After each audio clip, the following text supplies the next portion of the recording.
23 మార్చి 2024 ఈరోజు శనివారం. పూర్వఫల్గుణ నక్షత్రం. ఈరోజు తారాబలాన్ని పరిశీలిస్తే అశ్విని, మగ, మూల నక్షత్రాలకు సంపత్తార అవుతుంది కాబట్టి బాగుంది.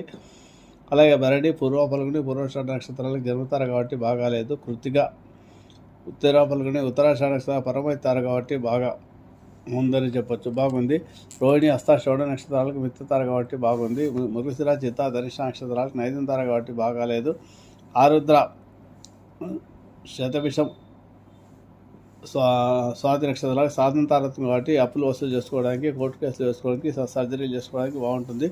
అలాగే పునరుసు, విశాఖ, పూర్వభాద్ర నక్షత్రాలకు ప్రత్యక్షతార కాబట్టి బాగాలేదు. పుష్యమి, అనురాధ, ఉత్తరభాద్ర నక్షత్రాలకు క్షేమతార అవుతుంది కాబట్టి వాహన కొనుగోలు కానీ చేసుకోవడానికి బాగుంటుంది. అలాగే ఆశ్లేష, జ్యేష్ఠ, రేవతి నక్షత్రాలకు విపత్తార అవుతుంది కాబట్టి బాగాలేదు. ఈరోజు శనివారం కాబట్టి శనిగ్రహానికి సంబంధించిన స్తోత్రాన్ని పారాయణ చేసుకుంటే మీకు అతి శుభతాలు లభిస్తాయి. హనుమాన్ చాలీసా పారాయణం కూడా అనారోగ్య సమస్యల నుంచి